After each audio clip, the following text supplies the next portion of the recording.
Olá, aluno! Tudo bem? Sou o professor Léo Matos, sou professor de informática aqui do Estúdio Aulas. Nós vamos falar hoje sobre informática para concursos, claro, e o tema de hoje nós vamos falar sobre noções de hardware. Coloca aí na tela. Quando a gente fala de noções de hardware, nós estamos falando do quê? Hardware é a parte física do computador, é a parte que contém todos os equipamentos mecânicos, circuitos eletrônicos, né? Hardware é tudo que é físico, tudo que é palpável no computador. Claro que o computador da gente, ele não é constituído só de hardware, né? O hardware é apenas os componentes físicos, né? Os componentes mecânicos, circuitos eletrônicos, mas essa parte física chamada de hardware só funciona se tiver a parte lógica, que a gente chama de softwares, né? Então o software é o programa que faz a parte física funcionar. O hardware não funciona sem o software. Quando a gente fala de hardware, nós temos que conhecer os principais componentes do computador, né? Porque é uma matéria que, quando cai na prova, ela é uma matéria um pouco mais técnica, né? Ela não é uma matéria, vamos dizer assim, tão simples como você mexer no Word, mexer no Excel, que são coisas que naturalmente vocês fazem no dia a dia.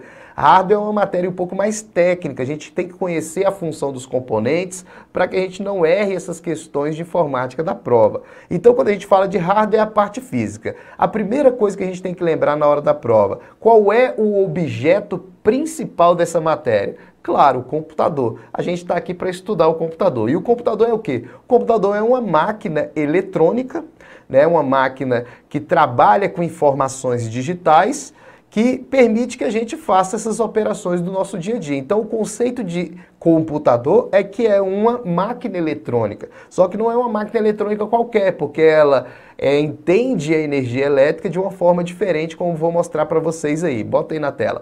Quando a gente vai olhar por dentro do computador, os componentes do computador se comunicam assim, gente, ó, enviando sinais um para os outros. E esses sinais eletrônicos, já que o computador é uma máquina eletrônica, né, emite sinais eletrônicos, os componentes, esse sinal eletrônico ele ele atinge apenas dois estados.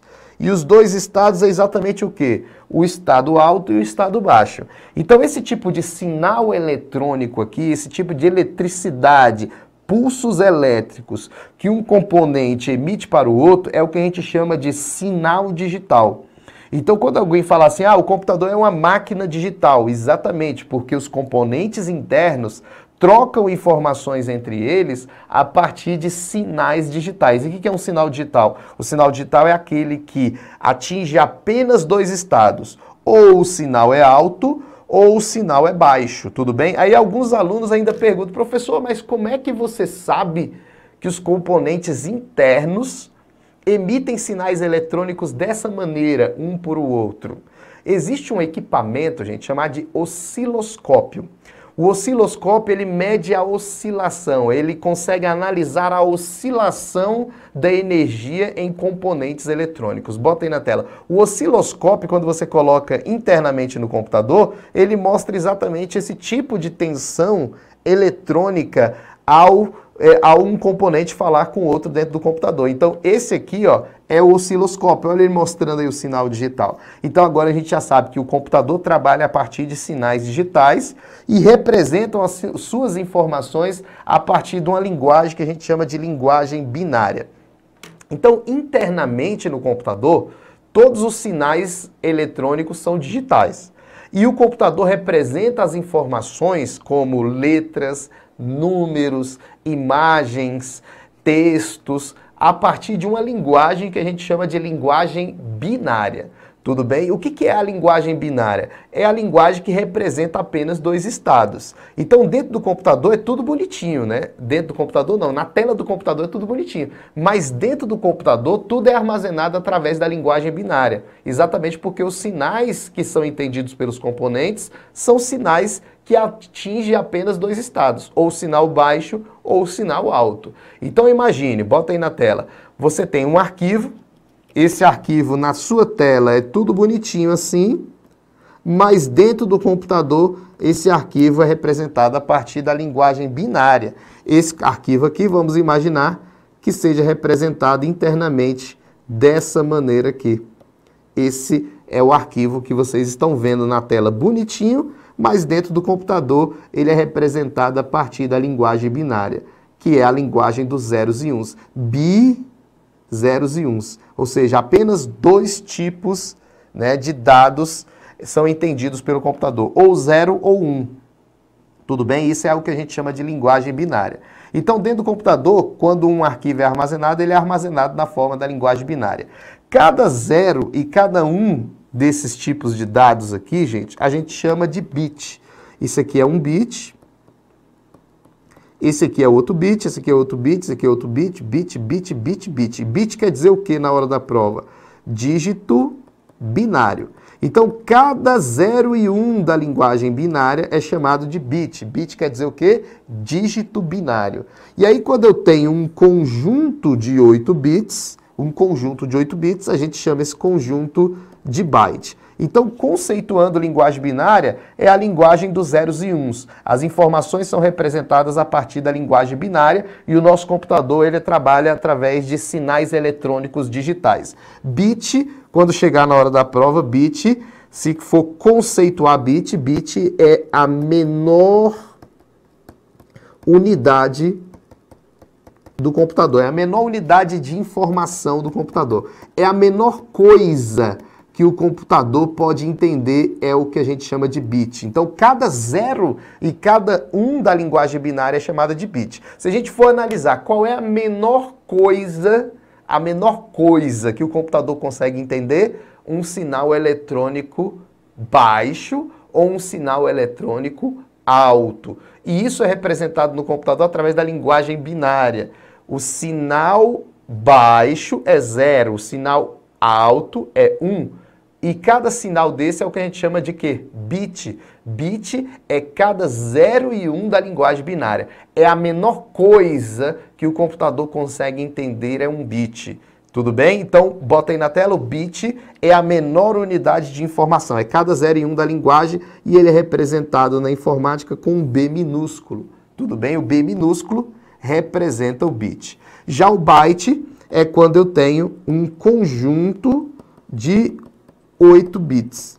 Quando eu tenho um conjunto de 8 bits, eu vou chamar de byte, tudo bem? Então, byte é representado na informática com um B maiúsculo. Aí você fala, professor, é relevante saber que o bit é representado com um B minúsculo e o byte com um B maiúsculo? É relevante, porque quando chegar na prova, se você tem uma expressão assim na hora da prova, ó, megabit,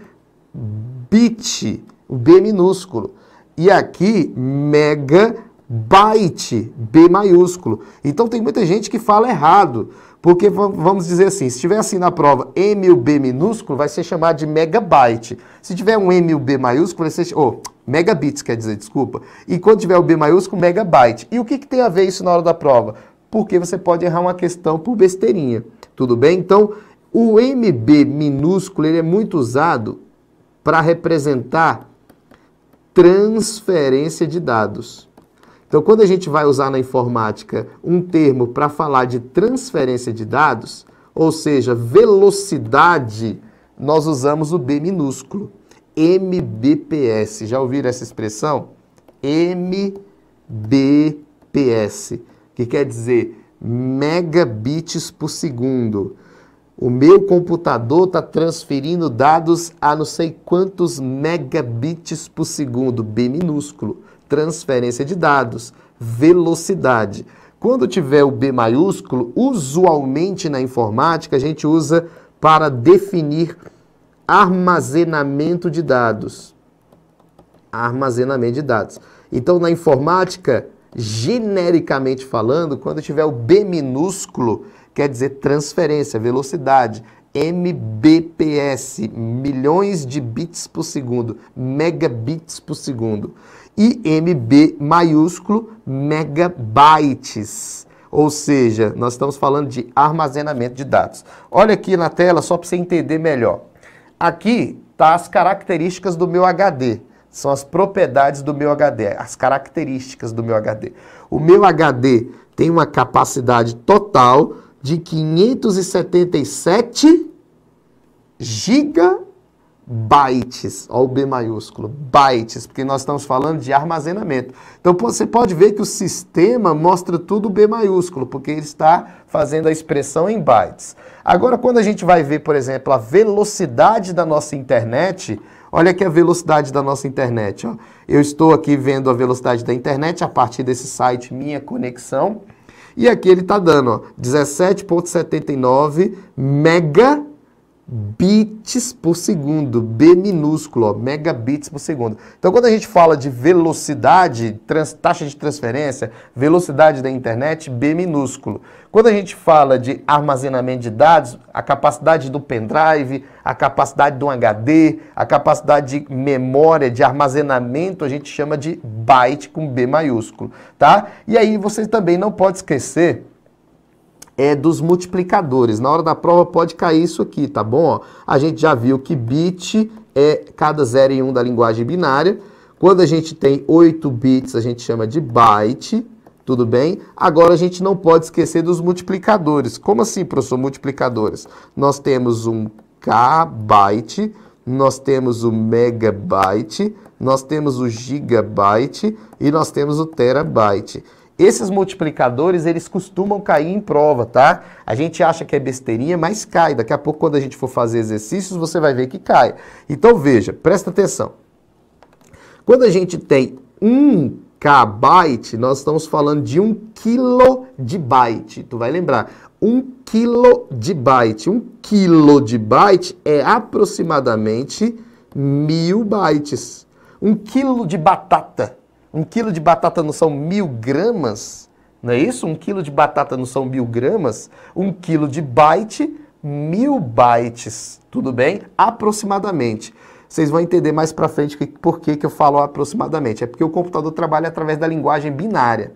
E se for trabalhar através da linguagem binária, é potência de 2. Então o certo aqui seria 1024 bytes, porque seria potência de 2. Só que na nossa prova você só precisa saber o aproximado, 1000 bytes. Aí aqui nós temos 1 megabyte, mega quer dizer milhão, 1 milhão de bytes. 1 milhão de bytes, é multiplicador, tá? 1 milhão de bytes. A unidade de medida. O giga quer dizer 1 bilhão de bytes. 1 bilhão de bytes. Mega quer dizer milhão. Giga quer dizer bilhão. E tera quer dizer 1 trilhão de bytes. 1 trilhão de bytes. Então, quando eu falo assim, o meu HD tem 2 terabytes. O meu HD tem espaço de 2 terabytes. Quer dizer que esse HD consegue guardar arquivos e programas até 2 trilhões de bytes. Até 2 trilhões de bytes. Isso aqui é um byte, ó. Isso aqui é um byte. Isso aqui é um byte. Ele consegue guardar 2 trilhões de bytes como esse. Então quer dizer que ele armazena, né, muita coisa, um HD de 2 terabytes, né? Armazena 2 trilhões de bytes. Então, kbyte, 1000, que vem de quilo, mega vem de milhão, giga vem de bilhão, tera vem de trilhão. Tudo bem? E o que é mais cobrado na prova? O que é mais cobrado na prova? A diferença entre bit e byte, tem que lembrar que bit é a menor unidade, o byte é um conjunto. Cai muito o que é megabyte e o que é gigabyte. Por isso que eu sempre falo para o aluno, não pode esquecer as expressões mega e giga, porque elas caem bastante na prova, mega e giga, porque são unidades de medida que a gente usa no dia a dia da gente. Nós trabalhamos com pendrive, nós trabalhamos com CD, nós trabalhamos com HD externo, e esses que eu falei, eles trabalham na faixa dos megas e dos gigas, né? De vez em quando chega no tera, né? Então, naturalmente, o que mais cai é o que a gente usa no dia a dia. Então, você não pode esquecer mega milhão, giga bilhão. Mega milhão, giga bilhão. Entendeu? Mega milhão, giga bilhão. Beleza? Aí você não esquece mais, né? Aí você vai continuando. Mega milhão, giga bilhão, tera trilhão. Aí você não esquece mais. Então, quando falar mega quer dizer milhão, giga quer dizer bilhão, e aí fica mais fácil de você lembrar na prova. Coloca aí, vamos continuar. Então, a gente falou aqui as unidades de medida. Vamos aqui falar um pouco mais sobre a matéria de hardware. Vamos falar da arquitetura do computador. Dentro do nosso computador, basicamente, tem o que a gente chama de processador, dispositivos de entrada e saída, que também pode ser chamado de periféricos de entrada e saída, e as memórias. Basicamente, nosso computador tem isso aí. Então, o que acontece? O nosso computador ele é constituído internamente, tem o que a gente chama de processador, né? O processador ele também pode ser chamado de CPU, daqui a pouco nós vamos comentar isso. CPU quer dizer Central Process Unit, ou seja, unidade central de processamento. CPU e processador, nós estamos falando da mesma coisa. O processador, ele é o componente responsável por executar os programas, né?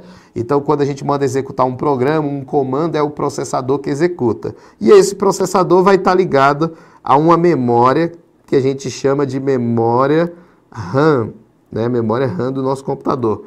E aí, nós temos aqui também o papel do HD e dos periféricos de entrada e saída, tá? Não vamos falar do HD agora não, mas nós vamos falar aqui, por exemplo, dos periféricos de entrada e os periféricos de saída, só para a gente finalizar esse desenho da arquitetura. Não vamos colocar o HD ainda aqui, tá? Então, dentro do nosso computador, basicamente funciona assim. Você tem um periférico de entrada, um teclado, um mouse, que quando você aperta, manda o comando para dentro do computador a partir de sinais digitais. Quando esse comando chega dentro do computador, o processador entende esse comando, executa esse comando, né? O processador ele é o componente que executa as instruções, né? Ele faz a execução. E aí, depois que ele faz essa execução, ele manda o sinal para algum periférico de saída, que mostra o resultado desse comando para você, como, por exemplo, o monitor, tá? Vamos tirar a memória aqui. A memória naturalmente, ela também está aqui, mas eu quero que vocês entendam a memória depois, tá? Vamos deixar só esses componentes aqui. Então, veja. Quando eu envio um comando para dentro do computador, é o processador que executa, processa, faz os cálculos e mostra o resultado dos comandos a partir dos periféricos de saída. E os componentes se comunicam através do sinal digital e entendendo o que a gente chama de linguagem binária, como a gente já falou. Então, entenda assim, todo comando que você dá para dentro do computador, você usa o periférico de entrada, dispositivo de entrada, teclado, mouse, aí você envia o comando para dentro do computador. O computador processa, entende a partir do processador, do componente que executa os comandos, executa os programas, e ele tem que apresentar um resultado para você. E aí ele mostra esse resultado do processamento através dos periféricos de saída, que vai mostrar o resultado do processamento para vocês, ou seja, um monitor, uma impressora, os periféricos que vão mostrar o resultado do processamento para você. Então, basicamente, todo computador tem processador, todo computador tem periférico de entrada e saída e todo computador tem o que a gente chama de memória para armazenar esses processamentos. Não adianta processar se não armazenar, né? Porque você quer processar para usar depois, né? Então, por isso existe o papel das memórias. Nós vamos começar aqui a falar de cada componente desse. Vamos lá, coloca primeiro aí, nós vamos falar do processador. A primeira coisa que você não pode esquecer é que processador, ele é chamado na hora da prova de CPU. CPU. CPU quer dizer Central Processing Unit. Pode também ser chamado de UCP, Unidade Central de Processamento. Aí você vai falar, uai, professor, mas CPU não é aquela caixa que fica do lado do meu computador? Não, aquela caixa que fica do lado do teu computador, isso é um gabinete, tá? Dentro do gabinete vai a placa-mãe e na placa-mãe eu vou encaixar o processador. O processador é um microchip que vai encaixado na placa-mãe e a placa-mãe vai dentro do gabinete. Então isso é um gabinete, não é chamado de CPU. As pessoas chamam de CPU, mas de forma errada. Claro, a linguagem do dia a dia, essas linguagens aí do dia a dia, não tem problema, mas para informática isso é um gabinete. CPU é o processador, que é a central de processamento, unidade central de processamento, que também pode ser chamado de UCP. Então, o processador ele tem qual responsabilidade? Como eu falei, a responsabilidade do processador é executar os programas, tá? Executar os programas, tomar decisões, fazer a execução de todos os comandos e tarefas que o usuário espera que ele faça, tudo bem? Então o processador é esse microchip. Quando a gente fala do processador, vocês têm que lembrar que o processador ele é dividido em partes, tá? Então aqui eu tenho o seguinte, eu tenho o processador, ó, aqui eu tenho o processador, e dentro do processador a gente tem uma divisão em partes, que são as partes que compõem o processador. Isso aqui cai muito nas provas, tá? Então veja, dentro do processador nós temos um componente chamado de UC. O C é a unidade de controle, tudo bem? Aí nós temos um outro componente interno no processador chamado de ULA, que é a unidade lógica e aritmética. Então veja, a UC é a unidade de controle. A unidade de controle, ela tem qual responsabilidade na hora da prova? Bora aqui, unidade de controle. Controle. O próprio nome diz, unidade de controle. Então, a unidade de controle, ela tem qual função? Controlar as atividades internas, tudo bem? E a ULA é a unidade lógica e aritmética. Unidade lógica e aritmética. Ela tem qual responsabilidade na hora da prova? Executar os cálculos, fazer os cálculos, tá? Trabalha com cálculos. Quando eu falo cálculos, fazendo soma, multiplicação, não só cálculos, mas comparações lógicas, ver se um número é maior que o outro, menor que o outro, diferente que o outro. Essa comparação lógica e também esses cálculos matemáticos, tudo bem, é chamado de ULA. Então, o C é a unidade de controle, o LA é a unidade lógica e aritmética. Como é que funciona isso? Ó? Se eu apertar o número 10 no meu teclado, quem busca esse 10 para dentro do processador é a UC, a unidade de controle. Ela busca esses dados para dentro do processador, para depois ser efetuado o cálculo. Então, a UC controla as atividades, busca a instrução para que ele seja executado dentro do computador, tudo bem? Aí o que acontece? Quando eu busco essa instrução para dentro do processador, ela tem que ser armazenada. Ela tem que ser armazenada. E ela é armazenada em quê? Em registradores. Esses outros componentes aqui, pequenininhos, são pequenas memórias que tem dentro do processador e a gente chama de quê mesmo? De registrador. Registrador. Então aqui eu tenho vários registradores. Então o registrador é outro componente interno do computador, ele é uma pequena memória e essa pequena memória armazena as instruções que são buscadas pela unidade de controle. Então a unidade de controle busca o 10 e armazena o 10 em um registrador. Tudo bem? Ó? Ela armazena um 10 no registrador. Aí eu apertei o 5. A UC buscou 5, levou para dentro do núcleo do processador e armazenou 5 no registrador. Tá vendo? A função da unidade de controle é isso, é buscar a instrução, controlar as atividades internas. Aí você pede para multiplicar. Aí a UC busca o sinal da multiplicação e aí fala assim, ô LA, agora é com você o LA, é fazer cálculo matemático. O LA calcula o registrador X vezes o registrador Y, aí a ULA faz o cálculo, volta o resultado para o C, 10 vezes 5, a UC vai lá e armazena os 50 no registrador. Então, o C controla as atividades internas, a ULA faz o cálculo matemático e o registrador armazena as instruções que são executadas naquele momento. Essas são as 3 partes do processador. Então, aqui, ó, o LA, unidade lógica aritmética, responsável pelo processamento por meio de cálculos matemáticos e operações lógicas. O C é responsável por controle das atividades internas, buscando as instruções que serão executadas no processador. O registrador são pequenas memórias, armazenam, registram as instruções que são processadas. E aí eu quero que você anote uma observação. É muito importante que todos esses dias vocês estejam anotando essas informações em um caderno ou no próprio slide, porque são informações que eu dou a mais aqui a partir dos slides que estão com vocês. Veja, a observação que eu quero que você coloque é o seguinte, os registradores são as memórias mais rápidas do computador. Eu acho que já está até escrito isso aí. Mais rápidas do computador. Então, se cai na prova assim, qual é a memória mais rápida de um computador? Você vai marcar, sem dúvida, o registrador, porque ele atende à mesma velocidade que o processador executa. Ele está dentro do processador, o registrador. É uma pequenina memória. Se a gente for analisar, o nosso computador ele é muito parecido com a gente, né? Porque o computador foi criado para fazer coisas que o ser humano faria em muito tempo, né?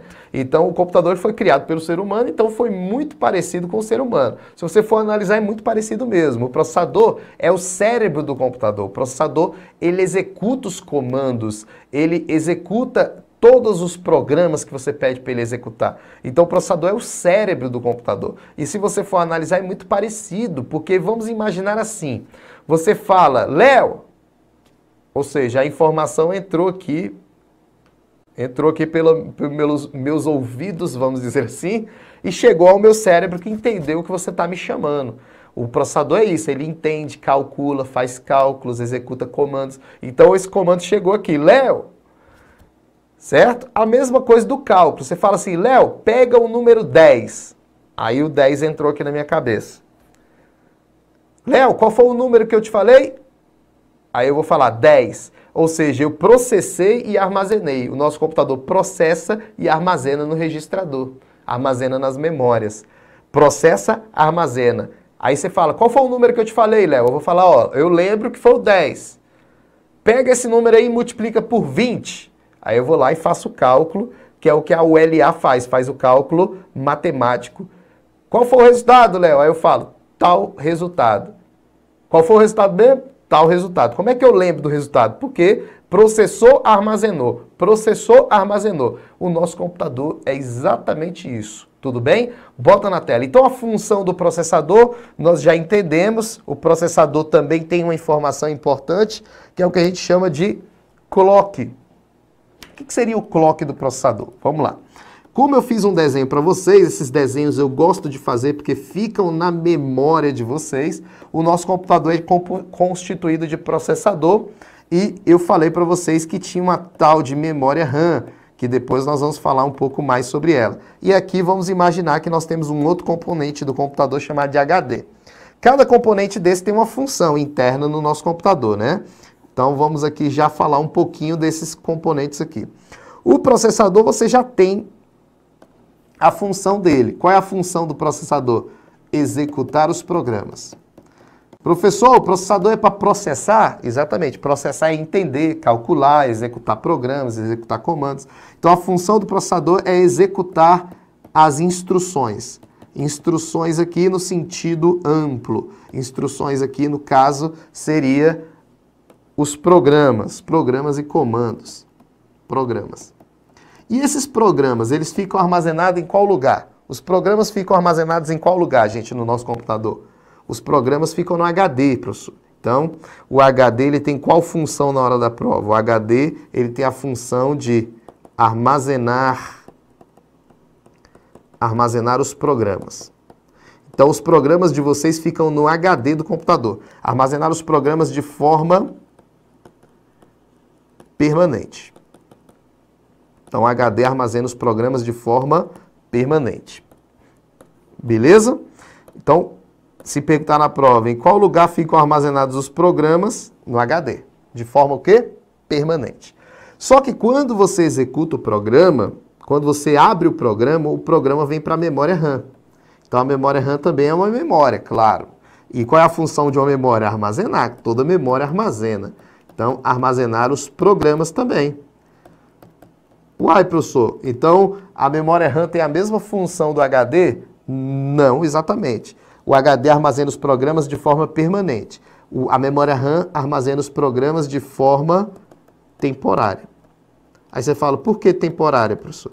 Quando você abre o programa vai para a memória RAM. Mas quando você fecha, ele continua no HD. Então, vamos imaginar que eu tenho o Word aqui. O Word está no HD.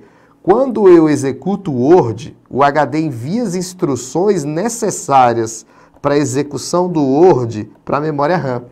E o processador, ele fica com a responsabilidade de buscar essa instrução na memória RAM e executar essa instrução.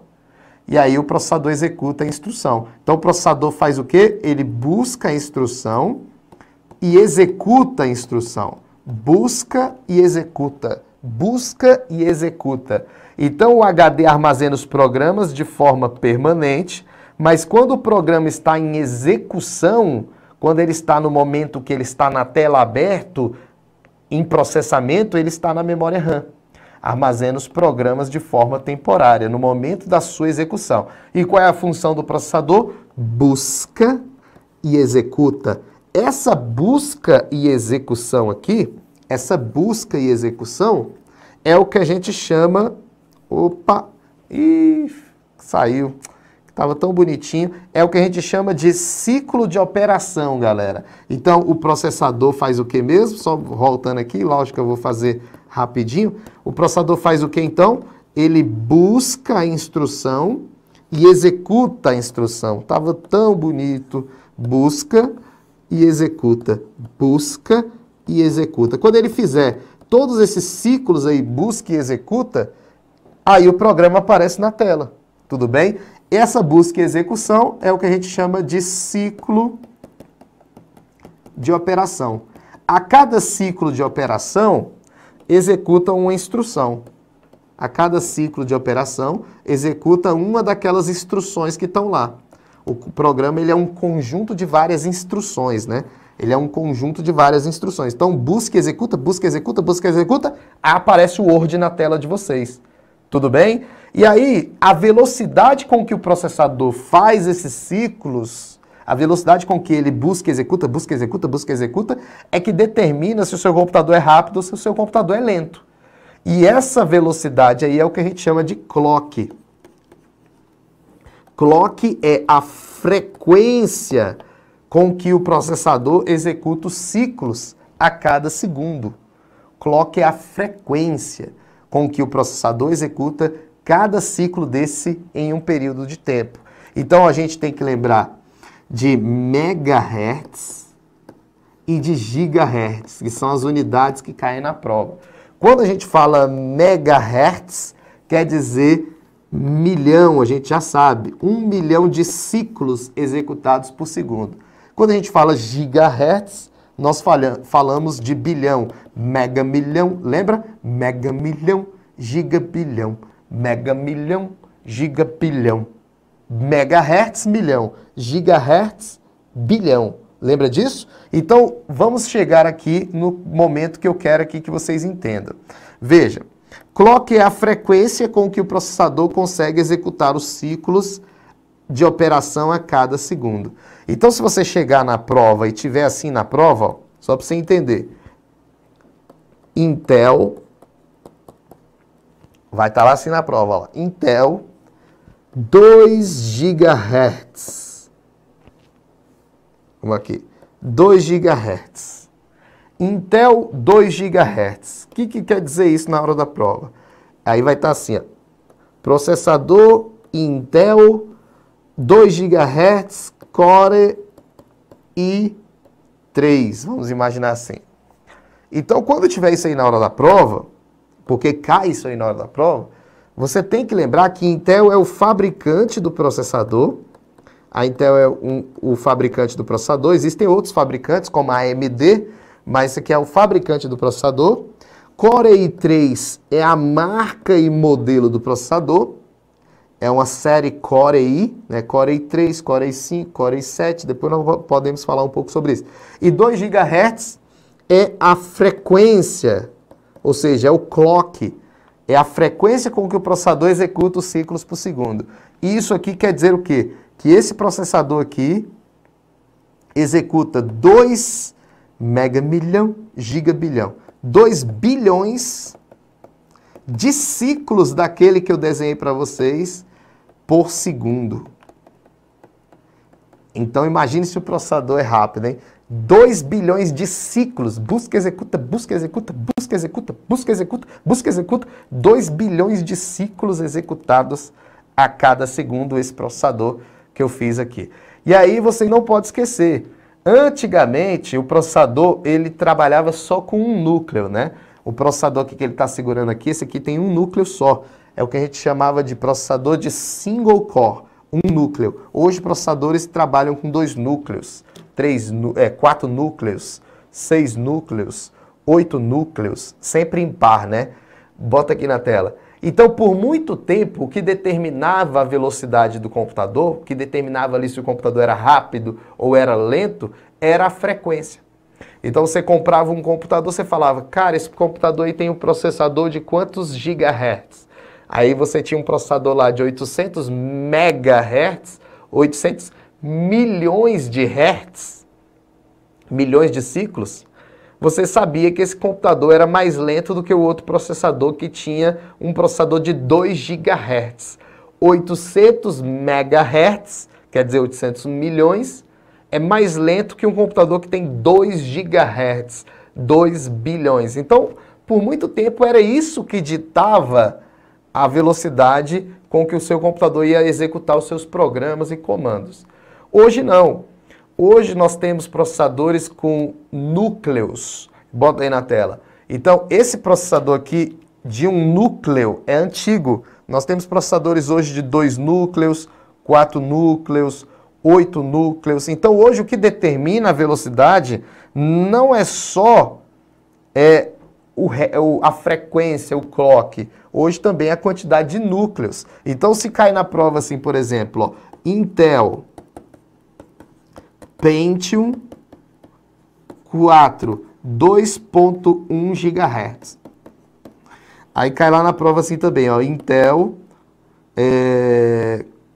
Core i5 de 1.7 GHz. Olha aí.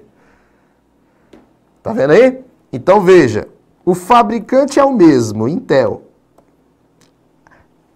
A frequência do Pentium 4, 2.1 GHz, que quer dizer 2 bilhões e 100 milhões de ciclos executados a cada segundo. O de baixo, 1.7 GHz. Se você fosse fazer uma análise aqui, o que você, sem experiência, faria? Você ia falar, uai, esse Pentium aqui de cima, esse Intel de cima é um processador mais rápido que o de baixo. Não quer dizer isso, gente. Por quê? Porque esse Pentium 4, ele é single core, ou seja, ele tem um núcleo só. E esse aqui de baixo, ele pode variar. Existe de 2 núcleos, 4 núcleos. Imagine que ele seja um dual core. Dual core quer dizer 2 núcleos. Então entenda, o de cima só tem um núcleo que processa a 2 GHz. O de baixo tem 2 núcleos que processa a 1.7 GHz. Então, a tecnologia desse é de 2 núcleos. Enquanto o de cima executa uma instrução, o de baixo executa 2, porque tem possibilidade de executar 2 em paralelo. Então, a tecnologia aqui de baixo é diferente. Então, claro, o processador mais rápido é o de baixo, por causa que esse aqui trabalha com 2 núcleos. O de cima trabalha só com um núcleo. Então, hoje, o que dita a velocidade, a capacidade de execução de programas, instruções, não é mais a frequência.